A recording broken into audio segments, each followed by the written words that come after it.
بسم اللہ الرحمن الرحیم۔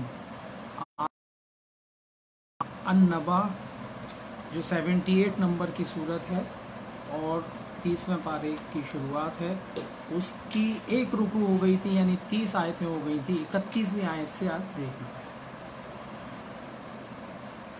اس سے پہلے جہنم کا ذکر چل رہا تھا۔ جہنم کے لوگوں کے بارے میں بتایا گیا تھا پچھلی آیت میں، پچھلی صورت میں، پچھلی رکوع میں، اور اس رکوع میں جنتی زندگی یا جنت کے بارے میں یا جنتی لوگوں کے بارے میں اور بتایا گیا ہے۔ ہم تھوڑا سا تفکر کریں گے۔ قرآن چوطرفہ ہدایت کرتا ہے، جتنے زیادہ آپ گہرائی سے اس میں سوچیں گے اتنا ہی زیادہ اور ہدایت ملے گی۔ اور قرآن تفکر سے پڑھنے کی چیز ہے۔ اگر آپ سرسری طور پہ چلے جائیں گے تو بھی اوپری طور پہ تو ہدایت ہے اس کے، لیکن جتنا گہرائی سوچیں گے آپ، بہتر ہوگا کہ عربی بھی۔ بسم اللہ الرحمن الرحیم۔ ان للمتقین مفازا، بے شک متقی لوگ فیض، کامیابی، فائز ہوں گے، یعنی اونچے مقاموں پہ وہ کامیاب ہوں گے، اپوائنٹڈ ہوں گے۔ اب یہ جنت کی زندگی ہے، آپ اس کو تشبیہ دیتے چلیں۔ ایک بات تو یہ سمجھنا ہے، قرآن میں جنتی زندگی کے بارے میں کہا ہے کہ مثل الجنت التی، جو وعدہ تم سے کیا جاتا ہے اس کی مثال ہے۔ یہ جنت کی جو بھی باتیں ہیں وہ ایک مثالاً بتائی جاتی ہیں، کیونکہ وہ تو دیکھی نہیں ہے جنت کسی نے، اور وہاں حقائق جو ہے حقیقی طور پہ وہ چیز کیا ہوگی صرف مثال کے طور پہ سمجھائی جا سکتی ہے۔ دنیا کی چیزیں جو ہم برتتے ہیں اس کے مقابلے میں مثال کے طور پہ بتائی جاتی ہے، لیکن وہ یہاں جو پھل ہیں وہاں پہ بھی دیے جائیں گے، لیکن وہ اس سے ڈیفرنٹ ہوں گے تو سمجھانے کے لیے ایسی، کیونکہ دنیا میں ہم برت رہے وہ چیز تو مثال اسی چیز سے دی جائے گی جو برتی جا رہی ہے۔ تو آپ سمجھتے چلیں، فرمایا کہ متقی لوگ تو کامیاب ہوں گے، اونچے اونچے مقاموں پہ وہ فائز ہوں گے۔ حدائق و عنابا، باغ اور انگور کی بیل۔ عناب جو لفظ آتا ہے وہ ہر اس فروٹس کے لیے جو بہت سویٹ ہو، جس کا بہت اچھا ٹیسٹ ہو، عناب۔ تو انگور کی بیل کے لیے بھی آتا ہے، گھنے گھنے باغ اور انگور۔ وکوائب اترابا، اور ترجمہ کیا جاتا ہے کہ نوجوان ہم جنس عورتیں، آپ کی ہم عمر عورتیں۔ اب یہ دو لفظ ہیں، کوائب اترابا۔ کوائب لفظ ہے کعب، جس سے بنتا ہے کعبین، یہ لفظ آتا ہے کوئی بھی چیز جو ابھری ہوئی ہو، گول ہو، کعبین ٹخنوں کے لیے آتا ہے۔ اتراب لفظ ترابا، کنت ترابا، اگلی اس میں آئے گا، کنت ترابا اسی صورت میں آئے گا۔ تراب مٹی کے لیے آتا ہے، تو یعنی سیم مٹی کی بنی ہوئی، آپ سمجھ رہے ہیں جس کو، یعنی عورتوں میں، اگر یہ عورتوں کے بارے میں ہے تو عورتوں میں الگ الگ قسمیں ہوتی ہیں، الگ الگ ذہن ہوتے ہیں، لیکن وہاں پر سیم۔ اور دوسری بات یہ کہ آپ کے ہم خیال، اس وجہ سے کہا گیا ہے کہ سیم مٹی کی، ایک ہی مٹی کے بنے۔ مٹی اصل میں مٹی سے تو جیسے آدم کی تخلیق کی، اسی سے جو ہے عورت کی تخلیق ہوئی، جوڑا بنایا، تو مٹی تو سیم تھی، بس اس کو سانچہ دوسرا ڈال دیا، اس میں جو ہے دوسرے خصائص ہو گئے، لیکن ہے تو ایک ہی مٹی کے ساتھ بنے ہوئے، اسی لیے سب برابر ہی ہیں۔ وہاں پر جو ہے ہم جنس ہوں گی، وہ ہم خیال ہوں گی۔ وکاسن دہاقا، اور چھلکتے ہوئے جام۔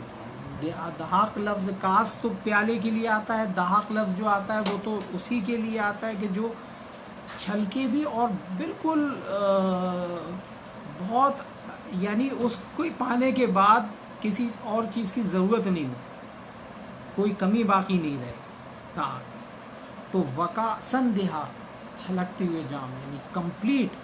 اب یہاں اس سوسائٹی کے بارے میں بات ہو رہی ہے نا کہ خوشحالی کا وہ پیالہ وہ پئیں گے، اور وہ جو ان کی سوسائٹی ہوگی وہ بالکل ہم خیال ہوں گے لوگ۔ اب اس دنیا کے بارے میں، کہ اس دنیا کی زندگی میں بھی جنت تو یہیں اور جہنم یہاں سے شروع ہوتی ہے، پھر جو ہے دنیا کی زندگی سی ہو جاتی ہے۔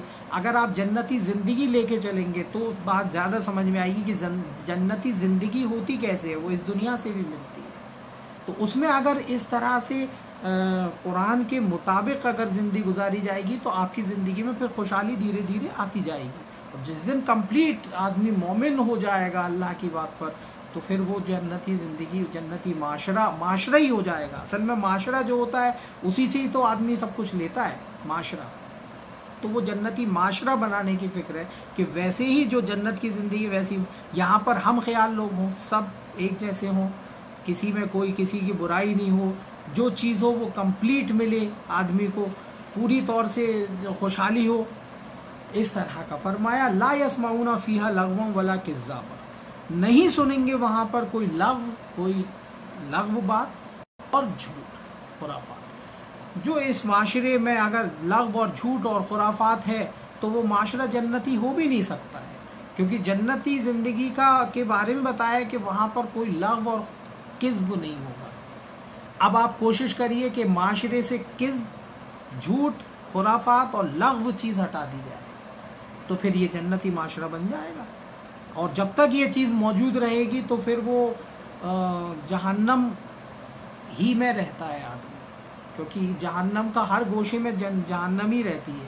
ایسا نہیں ہو سکتا کہ معاشرہ جہنمی ہو اور آدمی جنتی زندگی جیے. جیسا معاشرہ ہوگا ویسے ہی اس کے حالات بھی ہوں گے. جزاء من ربک عطاء حسابا، بدلہ ہے تیرے رب کی طرف سے عطا اور حساب. مطلب جو لفظ آتا ہے حساب وہ بھی اس وجہ سے کہ یعنی ایک دم فٹ کہ اس کے بعد پھر کوئی چیز کی کمی نہیں ہو. تو یہ بھرپور بدلہ ہے اللہ کی طرف سے، جو بھرپور بدلہ جنتیوں کو دیا جائے گا ان کے اعمال کی وجہ سے. رب السماوات والارض وما بینہما، رب آسمان و زمین کا رب، وما بینہما اور جو کچھ ان کے بیچ میں ہے، ان دونوں کے بیچ میں ہے ان کا رب. الرحمن، رحم کی بہت اچ کوٹی، رحمان فعلان کے وزن پہ، یعنی بہت زیادہ رحم کرنے والا. اس کی طرف سے جو عطا ہو رہی ہے دنیا والوں کو وہ تو بھرپور ہے، وہ کسی چیز کی کمی نہیں ہے دنیا میں. لیکن چونکہ لوگوں کے ذہن ایسے ہے کہ انہوں نے روک لگا لی تو اسی لیے کچھ لوگ بھوک برداشت کر کے زندگی گزار رہے ہیں. کسی کے پاس یہ اتنا ڈفرینسز ہے، یہ لوگوں کے نظام کی گڑبڑ سے. اللہ کی طرف سے تو دین برابر ہے سب کے لیے، اور اسی اعمال پہ پھر حساب ہوگا کہ کس نے روک لگائی اللہ کی دی ہوئی چیزوں پہ، کون کنڈلی مار کے بیٹھ گیا. اسی لیے کہا گیا کہ آپ کو جو اللہ نے دیا اس کو لوگوں کی آسانی کے لیے کھلا رکھیں. اگر مال زیادہ ہے، اس میں افراط ہے، بہت زیادہ ہے، تو لوگوں کی آسانی کے لیے کھلا رکھیں. اس جو بھی دیا ہے اللہ تعالیٰ نے اس کو لوگوں کے لیے عام آسانی کے لیے کھلا رکھیں، نہ کہ یہ ذہن کہ کنڈلی مار کے جو اللہ نے دیا اس پہ بیٹھ گئے اور دے بھی رہے تو بہت تھوڑا سا. ایسا نہیں ہے. تو پھر جنتی زندگی کے وہ جو خوشحالی ہوتی ہے وہ اگر آنا ہے تو قرآن پہ پھر آنا پڑے گا. فرمایا رب السماوات والارض. اچھا اب سماوات والارض وما بینہما، آسمان و زمین اور جو کچھ ان کے بیچ میں ان کا رب پالنہار، پالنے والا. یہ جو قرآن میں آتا ہے سما تو لفظ آپ عربی میں سمجھتی ہیں، ہر اوپر کی چیز کو سما بولا جاتا ہے. یہاں تک کہ عرب کے لوگ چھت کو بھی سما بولتے تھے کیونکہ وہ اوپر ہوتی ہے، اور جو نیچے کی چیز ہوتی ہے وہ عرض ہے. یعنی ہر عرض کا کوئی نہ کوئی سما ہوگا اور ہر سما کا عرض ہوگا. جو نیچے کی چیز ہے وہ عرض ہے. پھر ان کے بیچ میں جو خلا ہے، جو اسپیس ہے، اس میں بھی قرآن جو کہتا ہے کہ اللہ تعالیٰ نے کہ 6 دنوں میں آسمان و زمین کو بنایا، تو وہ 6 دن نہیں ہے، وہ 6 اسٹیجز ہیں. آج تک قرآن پہ تفکر نہ کرنے کی بنا پر وہ صرف یہ سمجھتے ہیں، جہاں قرآن ایک جگہ یہ کہہ رہا ہے کہ وہ تو ان ارادہ شیئا یقول لہ کن فیکون، اس کا تو ارادہ بھر ہوتا ہے تو وہ کہتا ہو جا ہو گیا. پھر کبھی اس پہ غور نہیں کیا کہ وہ 6 دن کیوں لے رہا بنانے میں، وہ کیا فرمایا جا رہا وہاں پر. وہ 6 اسٹیجز ہیں اور قرآن میں اس کی پوری تفصیل ہے، انشاءاللہ اگلی صورت میں آئے گی. وہ 6 اسٹیجز کیا ہیں؟ وہ 6 ایام ہیں، 6 اسٹیجز ہیں وہ، جس میں پوری تخلیق انسان تک کی اور زمین و آسمان کی ہوئی. وہ اسٹیجز قرآن نے بیان کیا ہے باقاعدہ. اگلی صورت میں انشاءاللہ اس کو بیان کیا جائے گا، وہ آئے گی کہ وہ 6 اسٹیجز کون کون سی ہیں. لیکن اس پہ غور تو کریں قرآن پہ. ایسی سرسری طور پہ پڑھ کے چلے جاتے ہیں تو پھر وہ بات نکل کے نہیں آتی ہے. تو فرمایا رب السماوات والارض وما بینہما الرحمن لا یملکون منہ خطابا. کسی کی مجال نہیں ہوگی کہ اس سے خطاب کرے بولے. زمین و آسمان کا مالک، اس کے بیچ میں جو چیزیں ان کا بھی رب. کسی کی مجال نہیں، کسی کی اتھارٹی نہیں ہوگی. لا یملکون، کوئی مالک نہیں ہوگا کہ اس کے سامنے بول پائے، خطاب کرے. اور کون بولتا ہے اس کے میٹر میں؟ کوئی انٹرفیئر کر سکتا ہے؟ اگر وہ چاہے کہ ہوا کی رفتار اتنی تیز چلے اس دنیا میں، تو کوئی ہے مائی کا لال جو ہوا کو کنٹرول کر لے؟ یہ ملائکہ ضرور ہیں، کائناتی قوتیں ہیں، وہ آدمی کے آگے مسخر ہیں. آدمی ان کا صحیح استعمال بھی کر سکتا ہے، غلط استعمال بھی کر سکتا ہے. آدم کے آگے سجدہ ریز ہیں، جھکی ہوئی ہیں اللہ کے حکم سے، لیکن اللہ کا کہنے پر بھی ہیں. وہ جب اللہ کا حکم ہو جاتا تو پھر وہ اسی حساب سے کام کرتے ہیں، پھر کوئی نہیں کنٹرول کر سکتا. بہت ساری انرجیز کو تو انسان نے آج قابو میں کر لیا، کنٹرول کر لیا، اور بہت ساری انرجیز کو ابھی انسان جانتا ہی نہیں ہے اللہ کے سوا کہ وہ انرجیز ہیں کیا. انسان نے تو بہت ساری انرجیز کو اب کنٹرول کر کے یوز کر رہا ہے، اس کو استعمال کر رہا ہے. یہاں تک کہ ملائکہ تو اب جو ہے موبائل میں آپ کچھ بولو وہ لکھ کے آ جائے گا، لکھنے کا کام بھی ہے. آپ اس انرجیز کو کنٹرول کر کے بہت ساری چیزوں کا پتہ لگا لیا ہے. بہت سارے لوگ اس پہ گامزن ہیں. جو جتنا کنٹرول کر لیتا ہے اتنی اس کی حاکمیت دنیا پہ ہوتی چلی جاتی ہے. اللہ نے تو مسخر کر دیا ان کو. آدم کے آگے جو ملائکہ کو جھکایا ہے تو وہ مسخر کیا ہے. وہ آدمی اس کو کنٹرول کر سکتا ہے آج بھی. ملائکہ ملک آپ سمجھتے ہو نا، یہ اتھارٹیز کے لیے آتا ہے، انرجیز کے لیے لفظ عربی میں آتا ہے. فرشتے لفظ پورے قرآن میں کہیں نہیں ہے. فرشتہ لفظ، ملائکہ لفظ آیا ہے، جن کو آپ نے فرشتے کہنا شروع کر دیا، پھر ان کا ایک الگ تصور کر دیا. قرآن نے جو بتایا ہے ہمیں اس پر ایمان رکھنا ہے. تو فرمایا یوم، اب وہ دن کے بارے میں فرمایا یوم یقوم الروح والملائکۃ صفا، جس دن روح اور ملائکہ صف در صف ہوں گے، صف باندھے کھڑے ہوں گے ایک پنکتی میں. اب اس کے ہدایت اس میں بہت نکل سکتی ہے. ایک تو آپ روح کو سمجھیں. قرآن نے اپنی وحی کو روح کہا ہے. اللہ کے حکم سے وحی آتی ہے نا، اللہ کے حکم سے، تو قرآن کو روح، وحی کو روح کہا ہے. اور ایک روح آدمی کے اندر بھی ہے، جو روح، آتما، جو سول ہے، روح وہ بھی ہے. دونوں طرف سے میننگ سمجھتے ہیں، دونوں لے کے میننگ نکالیں گے، دونوں سے ہدایت ملے گی. جو بھی میننگ آپ سمجھ، ایک میننگ تو انسانی روح، تو پھر انسان کی روح، انسان اور ملائکہ سب باندھے کھڑے ہوں گے وہاں پر. ملائکہ انرجیز بھی ہوں گی، کیونکہ پوچھ ہوگی، وہ گواہی دیں گی ہر چیز. رسول بھی ہوں گے وہاں پر، رسول بھی، چونکہ روح تو ان میں بھی رہتی ہے، تو رسول بھی گواہی دیں گے. اور رسول اللہ کی گواہی تو شکایت کے طور پہ قرآن میں درج ہے، وہ پہلے بھی آ چکی سورہ فرقان میں. وہ تو سیدھی دو ٹوک شکایت کر دیں گے، میری قوم نے قرآن کو چھوڑ دیا تھا. وقال الرسول یا ربی ان قوم اتخذوا ھذا القرآن مہجورا، چھوڑ دیا تھا میری قرآن. اب آپ سوچیں کہ قرآن چھوڑے ہے کہ نہیں. اچھا، دوسرا مطلب یہ بھی ہے کہ روح سے مراد اگر وحی لیا جائے تو وحی پھر اس دنیا کے اعتبار سے یہ سمجھا جائے گا کہ جس دن روح یعنی اللہ کی وحی اور ملائکہ اور انرجیز، ان کا استعمال یعنی وحی کے اکارڈنگ انرجیز کا استعمال ہوگا. یہ صف در صف، یہ ایک پنکتی میں ہوں گے، لائن بائی لائن، یعنی ایک وقت میں روح اور ملائکہ کا، انرجیز کا استعمال ہو جائے گا، تو وہ دن قائم ہو جائے گا. تو روح اور انرجی آپ سمجھ گئے.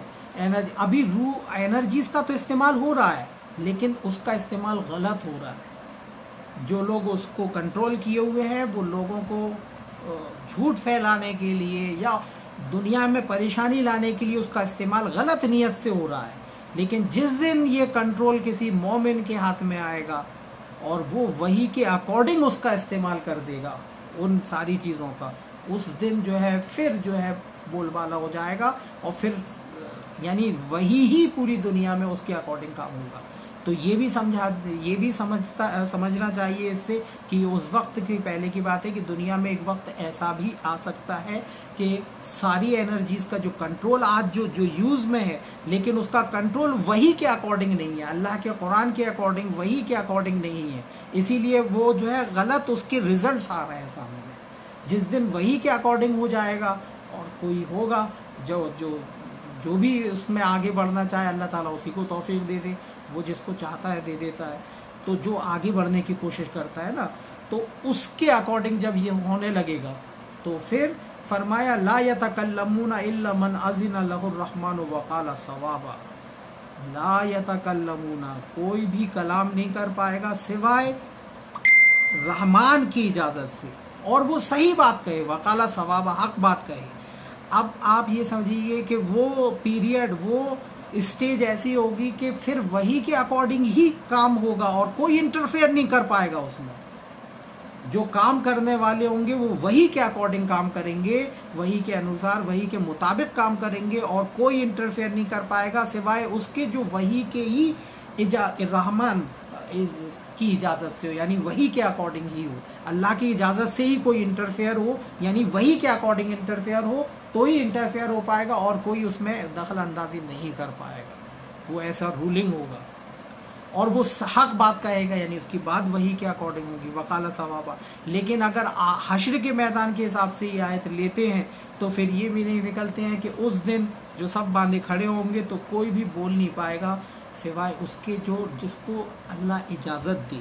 تو اجازت وہ کسے دے گا؟ جو صحیح بات کرے، حق بات کرے، یعنی جو حق بات کون کرتا ہے؟ گواہیاں وہاں رسولوں کی ہوں گی اور ملائکہ کی ہوں گی، دو لوگوں کی گواہیاں ہوں گی جو حق بات کرتے ہیں۔ رسول حق نہیں بولے گا تو کون بولے گا؟ اور پھر وہ حق بات کریں گے، وہاں یہ تھوڑی ہوگا کہ بولنے کو کہیں گے تو وہ کہتے ہیں جتنے لوگ جہنم میں ہیں انہیں جنت میں بھیج دو، یہ حق بات کہاں ہوئی؟ یہ تو غلط سفارش ہو گئی نا، کہ جس کا فیصلہ اللہ نے جہنم کا کیا وہ جہنم میں ڈال دیا گیا، اس پہ جس کو بولنے کو کہا جائے تو وہ یہ سفارش کر دے کہ انہیں جنت میں ڈال دو جہنم سے نکال کے، یہ تو حق بات ہوئی بھی نہیں۔ آپ خود ہی سوچ سکتے ہیں، حق بات تو پھر یہی ہوگی کہ صحیح پڑھے، ان کے اعمال ایسے تھے اسی لیے ان کے لیے ڈیسیزن جہنم کا ہوا، کیونکہ وہ جہنم میں اپنے آپ تھوڑی کود جائیں گے، وہ اللہ کے فیصلے سے ہی تو جہنم میں بھیجے جائیں گے، پھر اسے کون نکالے گا؟ وہ لوگ یہ سوچتے کہ وہاں رسول اللہ کو اجازت دی جائے گی، کیونکہ اللہ نے فرمایا قرآن میں جسے اجازت دے، تو ابھی اپنے من سے سوچ لیا کہ وہ رسول اللہ کو اجازت دیں گے اور رسول اللہ یہ سفارش کر دیں گے کہ جہنم سے نکال کے جنت میں بھیج دو، جبکہ یہاں کچھ اور کہا جا رہا، وہ گواہی کے لیے ہے، گواہی ہوگی، اور وقالا ثوابا، وہ ثواب حق بات کہے گا، صحیح بات کہے گا۔ تو یہ سفارش تو اپنے آپ میں غلط بات ہے نا، سور سفارش کتنی غلط بات ہوتی ہے۔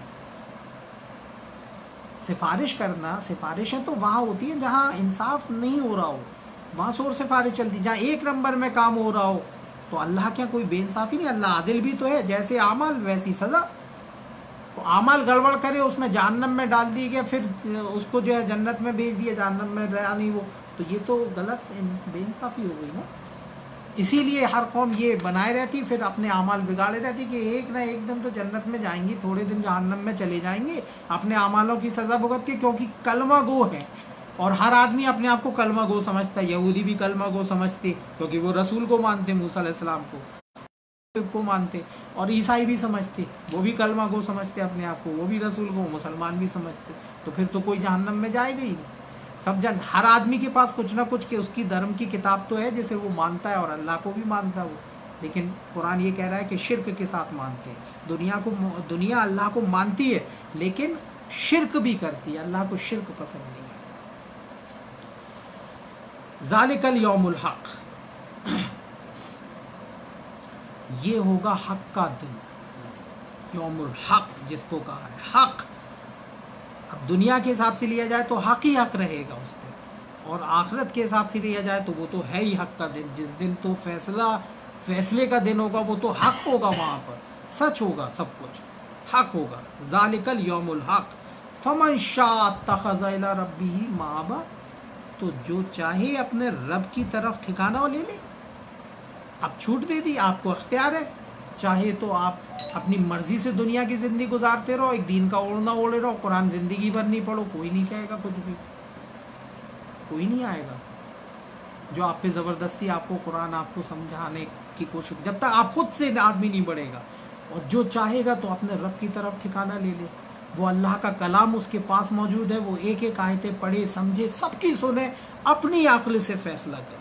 جو اللہ نے اسے عقل دی ہے اس حساب سے آپ کے عملوں کی پوچھ ہوگی، کوئی نہیں بچا پائے گا۔ کون کیا کرتا ہے یہ بھی نہیں پوچھا جائے گا۔ قرآن نے کہہ دیا تلک امۃ قد خلت، گزر گئے یہ لوگ جو پچھلے ہوئے، لہا ما کسبت، ان کے لیے وہ جو انہوں نے کیا، وَلَكُمْ مَا كَسَبْتُمْ، تمہارے لیے وہ جو تم کرو گے، وَلَا تُسْأَلُونَ عَمَّا كَانُوا يَعْمَلُونَ، ہم تم سے پوچھیں گے نہیں وہ کیا کرتے تھے۔ کون کیا کرتا رہا یہ پوچھ نہیں ہوگی، آپ کیا کر رہے ہو، اور قرآن آپ کے پاس موجود ہے، ایسا کلام جو قیامت تک بحفاظت ہے، موجود ہے، ہمیشہ موجود رہے گا، ہدایت کی چیز، بشرطے کہ آنکھ کھول کے اسے کوئی پڑھے۔ تو جو چاہے اپنے رب کی طرف ٹھکانہ لے لے۔ اِنَّا أَنذَرْنَاكُمْ عَذَابًا قَرِيبًا، دیکھو آ گئی وہی بات کہ اللہ تعالیٰ جب تک وارن نہیں کر دیتا تب تک وہ عذاب بھی نہیں بھیجتا۔ اِنَّا أَنذَرْنَاكُمْ، ہم نے تمہیں وارن کر دیا، چیتا دیا، عذابًا قریبا، قریب والے عذاب سے، بہت قریب ہے عذاب، سمجھ لیں آپ کوئی نبی رسول آئے گا نہیں، قیامت ہی قائم ہوگی، اور اس سے پہلے کے جو قرآن کے اشارات ہیں ان کو بھی سمجھتے چلیں گے 30ویں پارے میں، کہ جو گھٹنا کرم دنیا میں ہونے والی ہے اس میں اب پھر اس کے بعد مومن جو واقعی ماننے والا، حقیقی طور سے ایمان والا ہے، اس کے لیے کامیابی ہے اس دنیا میں بھی اور آخرت میں بھی۔ اِنَّا أَنذَرْنَاكُمْ عَذَابًا قَرِيبًا، ہم نے ڈرا دیا، چیتا دیا تمہیں قریب کے عذاب سے۔ یوم ینظر المرء ما قدمت یداہ، جس دن دیکھ لے گا آدمی، انسان، جو اس نے بھیجا آگے کے لیے، ما قدمت یداہ، جو اس کے ہاتھوں نے آگے کے لیے بھیجا، وہ ریزلٹس اس کے سامنے آ جائیں گے، جو اس نے پچھلے دور میں انسانوں نے جو غلطیاں کری ان کے ریزلٹس آج ان کے سامنے آ رہے ہیں نا۔ جب آدمی اعمال کرتا ہے ترنت اس کا، اگر صحیح کرتا ہے اس کا وہ شروع ہو جاتا ہے ریزلٹس، اچھا ہے، یا برا کرتا ہے تو برا ریزلٹس، ایک دن اس کے سامنے حقیقی طور پہ آ جاتا ہو، دھیرے دھیرے آ جاتا ہے۔ تو انسانوں کی جو پرانی غلطیاں تھیں اس کی سزا پھر آج بھگتیں گے، وہ دھیرے دھیرے سامنے آئیں گے، وہ کیونکہ وہی روش تو رہتی ہے، اس میں سے جو روش بدل دیتا ہے اس کے سامنے وہ دو چار نہیں ہوتا ہے، پھر اللہ تعالیٰ اس کی حفاظت کرتا ہے ان چیزوں سے۔ تو جس دن آدمی دیکھ لے گا کہ اس کے ہاتھوں نے آگے کے لیے کیا بھیجا، وَيَقُولُ الْكَافِرُ يَا لَيْتَنِي كُنْتُ تُرَابًا، اور انکار کی روش رکھنے والا آدمی، انکار کی روش رکھنے والا آدمی کہے گا کہ اے کاش میں مٹی ہوتا، کنت ترابا، میں مٹی ہوتا، میرا حساب ہوتا نہیں، کیونکہ یہ نان لیونگ کریچرز ہیں اللہ کی، مٹی اس کا کوئی حساب نہیں ہے۔ دنیا میں صرف انسان اور جنات، دو مخلوق ایسی اللہ نے کہی جن کا حساب ہوگا، جن کے لیے جنت دوزخ تیار ہے، حساب تو ان کو دینا ہے، نہ ملائکہ کو حساب دینا ہے انرجیز کو، نہ نان لیونگ چیز کو حساب دینا ہے۔ تو اب آپ سوچیے کہ اتنا ہلکا اللہ نے ایک زندگی دی ہے، وہ بہت ویلیوبل ہے، اور اس زندگی میں اگر رب کو راضی کر لیا تو کامیابی ہے، ورنہ زندگی بنا رب کو، کچھ لوگ ناستک بھی ہوتے، مانتے ہی نہیں، ایسی بھی گزار دو، گزر جائے گی، زندگی گزارنے کی ہے وہ تو گزر جائے گی، وہ چاہے آپ رب کو مان کے گزارو یا رب کو نہ مان کے، وہ گزر جائے گی۔ لیکن جو آنے والی زندگی ہے ہمیشہ کی، جو اسٹیجز ہیں، اس میں پھر بہت بڑا گھاٹا ہوگا، پھر آدمی کہے گا اے کاش میں مٹی ہوتا، میں آدمی بنا ہی نہیں ہوتا۔ جو بہت ہلکے میں لے کے ارے ٹھیک ہے قرآن پڑھ لیں گے، کبھی بھی پڑھ لیں گے، اور موت کا کوئی بھروسہ نہیں ہے، وہ یہی سوچتا رہا پڑھ لیں گے، کر لیں گے، ابھی تو وقت ہے، اور ایک دن موت نے آ کے اسے پکڑ لیا۔ کتنے لوگ ہیں ایسے جو چلے گئے اور چلے جاتے، موت کا کوئی وقت مقرر تھوڑی ہے۔ اس دن کہے گا انکار کس سے کرنے والا؟ اللہ کی آیتوں سے انکار کرنے والا۔ تو کہیں ایسا تو نہیں ہے کہ آپ قرآن بنا سمجھے عمل کرے جا رہے ہو لوگوں کے کہنے پہ، اور آپ اللہ کی آیتوں کے انکاری ہو؟ ایک بار چیک کر لو، کوئی بات نہیں ہے اس میں، چیک تو کر لو، ہو سکتا عالم لوگ صحیح بول رہے ہوں، ہو سکتا جیسے پہلے گمراہ کر رہی ہوں، کیا نہیں رہی ہیں؟ کیا یہودی اور نصارہ قوم جن کے پاس کتاب بھی موجود تھی، رسول بھی آئے تھے، وہ A to Z گمراہی کے راستے پہ نہیں چلی گئی؟ قرآن اس کی گواہی دے رہا ہے. کیوں ہوا؟ ان کے عالم نہیں ہے، کتاب نہیں ہے، رسول کو نہیں مانتے کیا؟ وہ سب مانتے ہیں، جیسے آپ لوگ، جیسے ہم لوگ. تو پھر کیوں گمراہ ہو گئے؟ ایسی ہی قومیں چلی جاتی ہیں کتاب نہ سمجھنے کی، نہ پڑھنے کی بنا پر، صرف سنی سنائی باتوں پہ عمل، سنی سنائی کہ جو ہمارے وہ بڑے کہہ رہے ہیں وہ کیا جھوٹ بولیں گے؟ کیوں نہیں بولیں گے؟ وہ غلطی نہیں ہو سکتی ان سے. آپ اپنی عقل سے قرآن سمجھو گے، کل سرخرو ہو کہ اللہ کیا کہہ تو سکتے. آپ کی کلام ہم نے سمجھا اور ہمیں یہ سمجھ میں آیا. نیت ہے تو اللہ تعالیٰ جانتا ہے. اور پھر غلطی کیسے؟ آج تو ڈکشنریز موجود ہیں، میننگز موجود ہیں، کوئی سنے سنائی بات نہیں ہے. ڈکشنری یونیورسل ہوتی ہے، ڈکشنری میں ایک ہی میننگ سب کے دیے. آپ گہرائی سے سمجھیں اور عقل لگائیں. یہاں پر سورہ النبا پوری ہوئی الحمدللہ، اور سورہ النازعات اگلے ہفتے انشاءاللہ لیں گے. اور جو ہے اس ویڈیو کو زیادہ سے زیادہ شیئر کریں، زیادہ سے زیادہ شیئر کریں تاکہ قرآن کی بات پہنچانے کے آپ جو ہے اس کا ثواب بھی آپ کو ملے، اور اس کے حق بھی ہے ہمارا پہنچانے کا. اور اگلی بار انشاءاللہ درس کا وقت آپ 8:30 پہ انشاءاللہ اگلی بار ہوگا، تو آپ لوگ لائیو بھی دیکھ سکتے ہیں. بعد میں تو لوگ سن ہی لیتے ہیں، لیکن آپ لائیو بھی انشاءاللہ 8:30 پہ. وآخر دعوانا الحمدللہ رب العالمین.